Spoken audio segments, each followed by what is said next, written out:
Good morning. Siya po si Teresita. Actually, nalaman ko yung Mac GXL dahil sa kanya.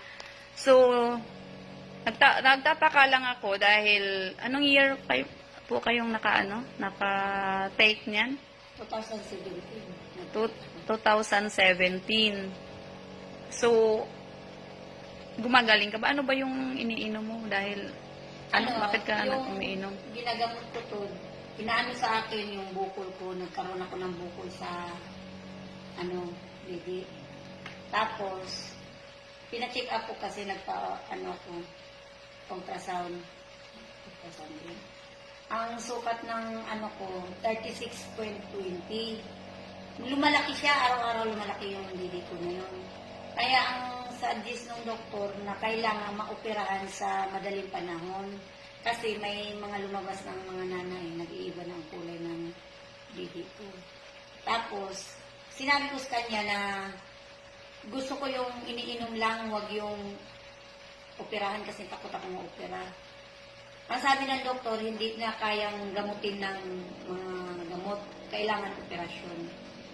Ngayon, hindi ko kasi, ayaw ko magpa-opera.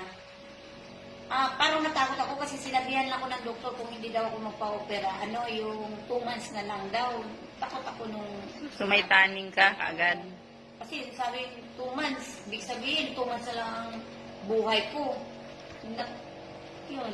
Pero yung except sa sakit, may bukol sa didi mo, ano pa bang sakit na mayroong ka nun? Yung nagpublikado na kasi ako noon, ang payat-payat ko na. Tapos parang nangingitim ng buka ko, saka yung kamay. Ang dami kasi may sakit ako sa puso, may tubig sa baga. Minimal yung sabi doon sa ng doktor, minimal. Tinanong ko kung ano yung tubig sa baga.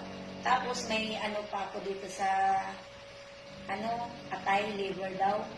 At matindi na daw yung kailangan magpa-check up daw ako. Hindi na ako nagpa-check up. Pati yung sa sabi dapat ipa-ultrasound ko daw yung dito sa may matres. Hindi na, takot ako. Ang pinukusan ko talaga dito yung bukol ko sa dili. Kasi lumalaki siya parang batong matigas. Tapos makirot. Hindi ako makakatulog. May mga lumalabas na ba sa May lumabas na sa nipple ko ng nana Akala ko gatas. So, ilang buwan po kayo gumaling after nung nag-take kayo ng Max GXL? Nag-take ako ng Max GXL nito. 3 buwan, nagpa-monitor kasi ako sa doktor. Simula nung 3 months, nagpa-ultrasound ako ulit. Kasi senior ko talaga yung kung lumiit yung didi ko. Kasi naramdaman ko naman talagang lumiit kasi nagbago yung kulay. Gaano kalaki po ba sa parang na? Oo, yung malaki na kasi kapinit na yung didi ko Ngayon, nung nakatake ako nito ng 1 week nag-take ako nito, naramdaman ko talagang nakakatulog na ako, magandang pakiramdam ko. Tapos yung forma ng bukol ng didi ko, parang humihilis, tapos medyo lumalambot. Kaya pinaabot ko ng 3 months. Nung pag 3 months, nagpa-ultrasound ako ulit. Pasalamat talaga ako kasi ang 36.20 naging 20.16 ata yun.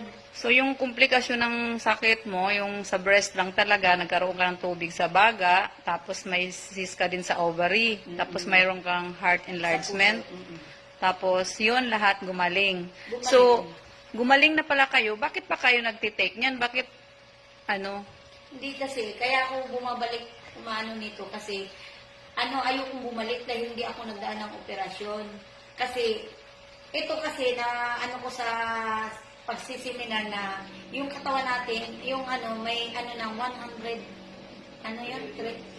trillion cell na, 300 trillion cells. Trillion of cells mayroon tayo. Oo. Nakakatulong to kasi yun yung pampalakas sa akin Kapag hindi kasi ako nakakainom nito, nanghihina ako. Tapos parang matamlay. Kasi pag nakainom ka nito, parang ang lakas-lakas ang pakiramdam ko. Parang hindi ko ininda yung, sa dami kong trabaho, hindi ko ininda yung maghapon, wala akong naramdamang pagod.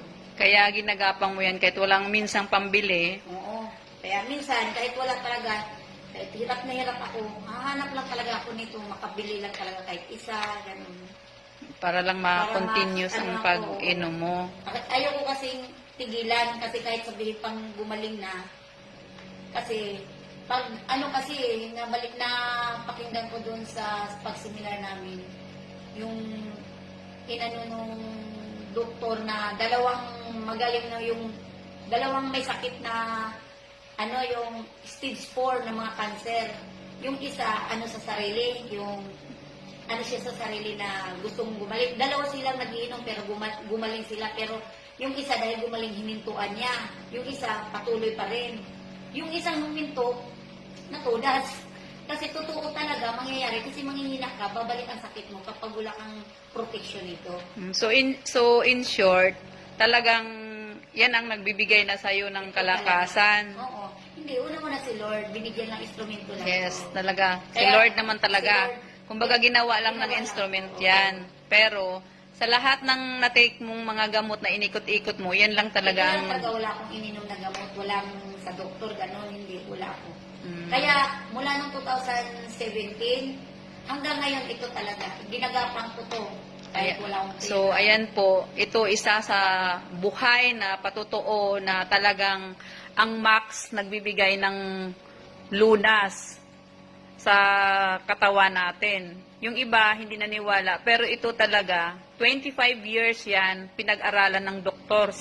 Talagang dalubhasang doktor. Sino bang, kung ano yan? Si Dr. Robert Hiller. Robert Taylor. Mm-mm.